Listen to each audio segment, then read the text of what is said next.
নমস্কার, মডার্ন স্পোর্টসে আপনাদের সকলকে আরো একবার স্বাগত। আমি আপনাদের সঙ্গে সুকন্যা। পালিত হলো প্রাক্তন ইস্ট বেঙ্গল সচিব পল্টু দাসের জন্মদিন। ডুরান্ড থেকে কলকাতা ফুটবল লিগ, ফুটবলের সমস্ত খবর জেনে নিতে আমরা চোখ রাখবো ফুটবলের লড়াইয়ে।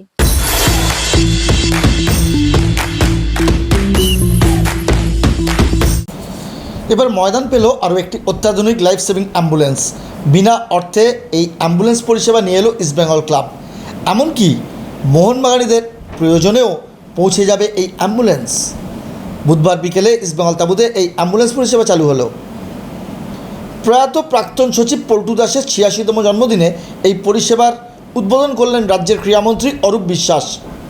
ছিলেন ক্লাবের একঝাঁক শীর্ষকর্তারা। এছাড়াও উপস্থিত ছিলেন ক্লাবের প্রাক্তন খেলোয়াড়রাও। ইস্টবেঙ্গল ক্লাবের মহতি এই উদ্যোগকে সাধুবাদ জানালেন ক্রীড়ামন্ত্রী। কোনো ক্লাবকে দোষ দিয়ে লাভ নেই, কারণ আমাদের হকি লিগও হয়, আমাদের মাঠ একটা, এখানে ফুটবল, এখানে ক্রিকেট, এখানে হকি সব একসঙ্গে হয়। ফলে হকি হওয়ার পর মাঠ তৈরি করতে যে সময় লাগে তার জন্য ফুটবল হচ্ছে না। ইতিমধ্যেই আমরা সব ক্লাবের সঙ্গে ইস্টবেঙ্গল, মোহনবাগান, মোহামেডানের সঙ্গে কথা বলেছি। হকি বেঙ্গলের প্রেসিডেন্টের সঙ্গে কথা হয়েছে। আমরা কয়েকদিনের মধ্যে বসবো, চেষ্টা করবো আগামী বছর ইস্টবেঙ্গল, মোহনবাগান, মোহামেডানকে বাদ দিয়ে যাতে হকি হয়, যাতে আমরা কলকাতার খেলাগুলো কলকাতাতেই করতে পারি। লালুদের শীর্ষকর্তা দেবব্রত সরকার এই অ্যাম্বুলেন্স পরিষেবা নিয়ে কি বলছেন? আমরা আমাদের যুদ্ধ করেই এই ক্লাবের প্রতিষ্ঠা। অরূপবাবু জানেন, উনি নিজেও একজন বাঙাল। তা ওপার বাংলার থেকে এসে যুদ্ধ করে এখানে প্রতিষ্ঠিত পেয়েছি। আগামী ১৭ তারিখ ওই যুদ্ধে আমরাই উত্তীর্ণ হব, সেটাই আমাদের আপনাদের সবার শুভকামনা আমরা ইনভাইট করছি। ভালো থাকবেন। তবে আর একটা জিনিস, এই অ্যাম্বুলেন্সটা সবাই ব্যবহার করুন। এর আগে বুধবার সকালে ক্লাব তাঁবুতে প্রদীপ প্রজ্বলন থেকে পতাকা উত্তোলন সবই হয়। বসেছিল চাঁদের হাট। মনোরঞ্জন ভট্টাচার্য, ভাস্কর গাঙ্গুলি, শ্যামদাপা থেকে আলবিটো ডিকুনা, সৌমিকদেরা সকলেই হাজির ছিলেন। বেলুনও ওড়ানো হলো। চলল স্বাস্থ্য শিবির ও রক্তদান শিবির। তাই বুধবার সারাদিনই ছিল লাল হলুদ তাঁবু জমজমাট। সুকন্যা মুখোপাধ্যায় রিপোর্ট, ময়দান স্পোর্টস।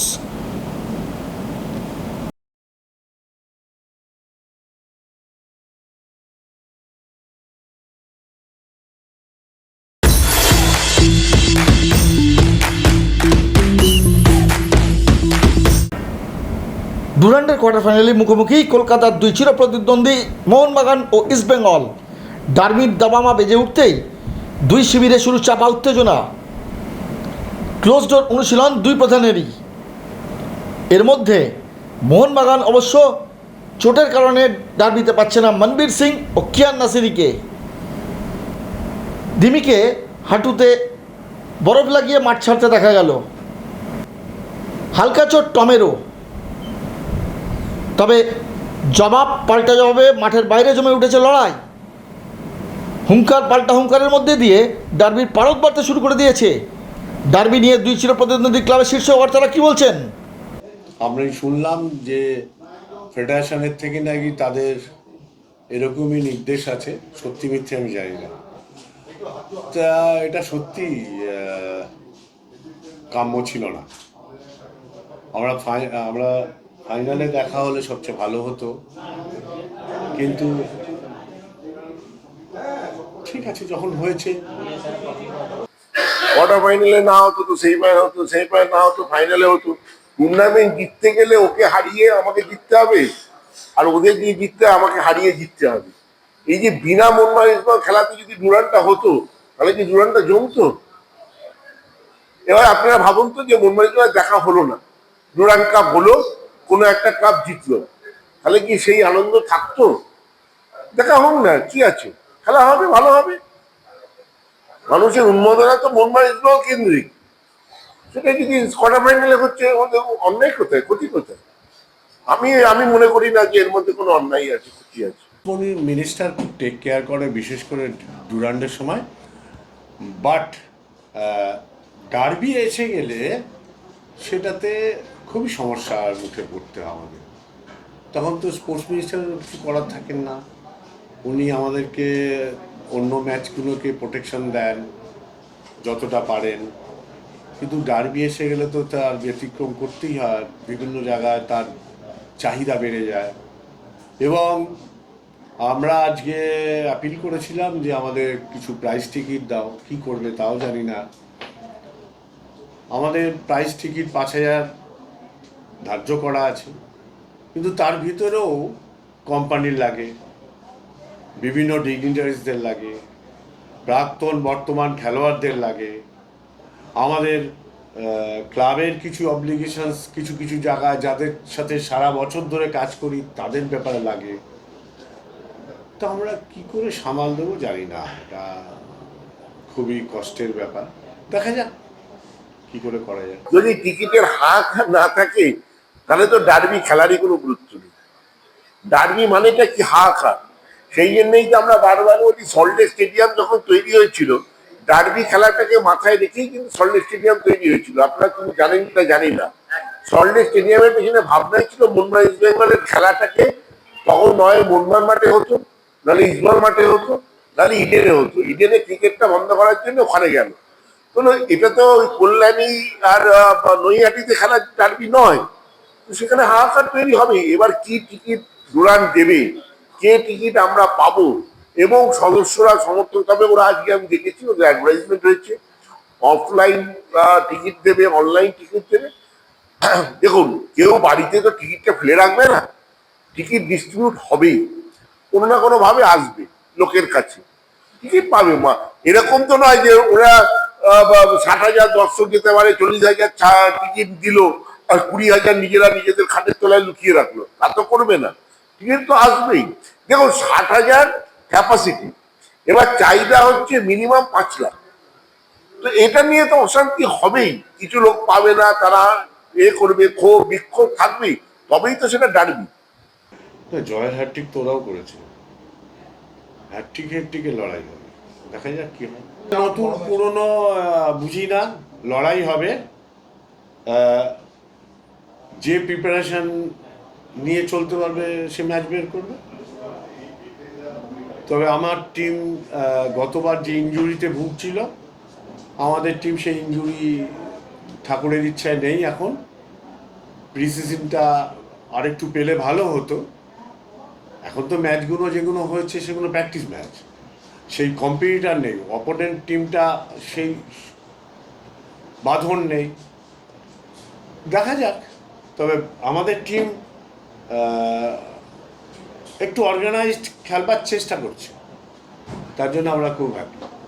ইস্টবেঙ্গল অত্যন্ত ভালো দল, এবছর ওদের টিমটা খুব ভালো, সব ভালো খেলছে। ওদের একটা সুবিধা আছে, ওরা সিনিয়র প্লেয়ার এতেও খেলাচ্ছে, কলকাতা লিগেও খেলাচ্ছে আর ডুরান্ডও খেলাচ্ছে।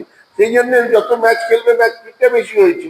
আমাদের কোচের চিন্তা হচ্ছে আমরা সিনিয়র প্লেয়ারদেরকে ডুরান্ডি খেলা, কারণ আমরা এএফসি খেলবো, ওরা সেটা তো এখন খেলছে, ওরা আমরা এক্ষুনি এফসি খেলা আমাদের আছে। তো সেই জন্যে আমাদের চিন্তা ভাবনা, আমাদের স্ট্র্যাটেজি একটু আলাদা। ওরা যেরকম কলকাতা লিগের ওপরে বেশি, কারণ ওই লিগটা চ্যাম্পিয়ন হতে ওরা চাইছে, কিন্তু কলকাতা লিগের ওপরে নজরটা ওরা বেশি দিচ্ছে। আমাদের সেখানে এএফসির ওপরে আমাদের নজরটা বেশি আছে। সেই জন্য আমরা আমাদের সিনিয়র প্লেয়ারদের বাঁচিয়ে ডুরান্ডে খেলাবো, তারপরে যাতে এএফসিতে ফিট থাকে সেটা চেষ্টা করবো। আমরা ওই জন্য কলকাতা লিগ থেকে সিনিয়র প্লেয়ার উইথড্র করে নিয়েছি। ওরা একদম যেটা বলছে ওরা একদম সঠিক বলছে, ওরা অনেকটাই এগিয়ে আছে। আমাদের ছেলেরাও ভালো খেলছে, কিন্তু আমার ছেলেরাও সবাই এসছে। তবে এটাও ঘটনা যে সেদিন আমরা 1 ইঞ্চি জমি ছেড়ে দেবো না, এটা ভাবার কোনো কারণ নেই। আর ডার্বি কখনো কেউ এগিয়ে থাকে না, কেউ পিছিয়ে থাকে না, 50-50 হয়। এবারও 50-50। লেটে আসেনি, তারা তাদের টাইমে এসেছে। লেটে কেউ আসেনি, তাদেরকে এই দিন অব্দি ছুটি দেওয়া হয়েছে। তারা আইএসএলটা পুরো খেলেছে। মোহনবাগান আইএসএল কাপ দুটো চ্যাম্পিয়ন হয়েছে। যাদের প্লেয়াররা আগে এসছে না, তারা অনেক আগে বিদায় হয়ে গেছে, আর আমরা ফাইনাল অব্দি গিয়ে চ্যাম্পিয়ন হয়েছি। তাইলে আমাদের প্লেয়ারদেরকে এসটাও সেই হিসাব করে দিতে হবে। দুজনকে সমান নজরে দেখলে, আমি কোনো ক্লাবের নাম বলছি না ভাই, কিন্তু তোমরা যেরকম বলছো কারোর সঙ্গে যদি তুলনীয় হয়, আমরা অনেকটা এগিয়ে আছি। আর কেউ কেউ অনেক পিছিয়ে, তারা প্লেয়ারদের আগে এনেছে, তারা তো বিদায় হয়ে গেছে। কবে বিদায় হয়েছে তাও আমার মনে নেই, আমরা তো চ্যাম্পিয়ন হয়েছি আইএসএল কাপ। ডুরান্ডের ডার্বি ঘিরে দুই শিবিরের কোচ ও ফুটবলাররা মুখে কুরুপ আঁটলেও দুই প্রধান কর্তারা কিন্তু কথার লড়াই শুরু করে দিয়েছেন। আর বড় ম্যাচের অফলাইন টিকিট পাওয়া যাবে 16ই আগস্ট সকাল 11টা থেকে দুই প্রধানের তাঁবু থেকেই। একজন ব্যক্তি সর্বোচ্চ 2টি করে টিকিট কিনতে পারবেন। ব্যুরো রিপোর্ট, ময়দান স্পোর্টস।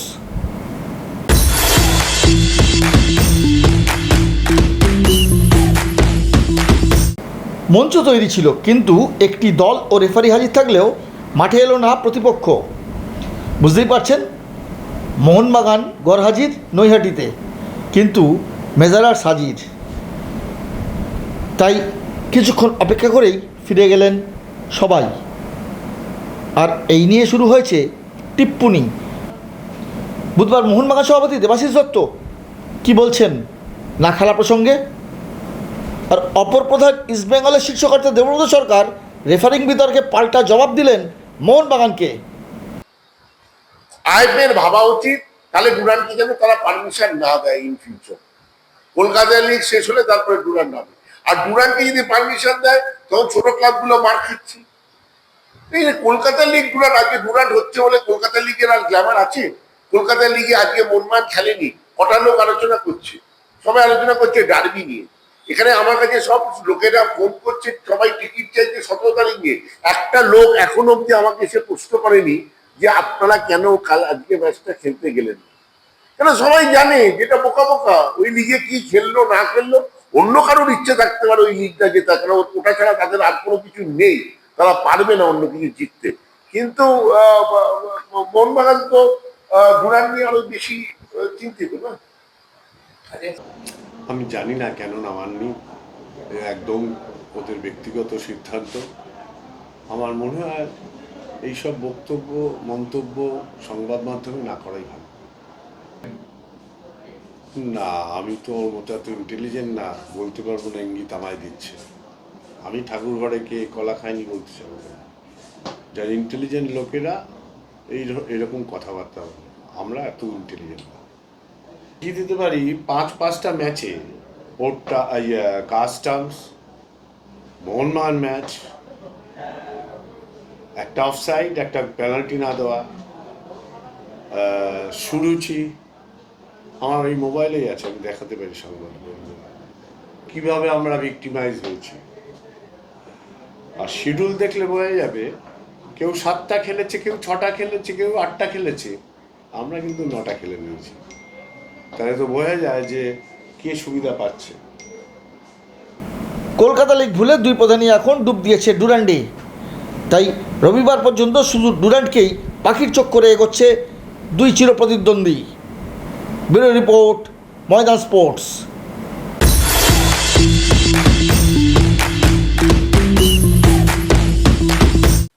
ভিডিওটি ভালো লাগলে লাইক করুন, শেয়ার করুন, আপনাদের মতামত কমেন্ট করে জানান, চ্যানেলটিকে সাবস্ক্রাইব করুন এবং পাশে থাকা বেল আইকনটিকে প্রেস করে দিন। দেখা হবে আবার পরের ভিডিও।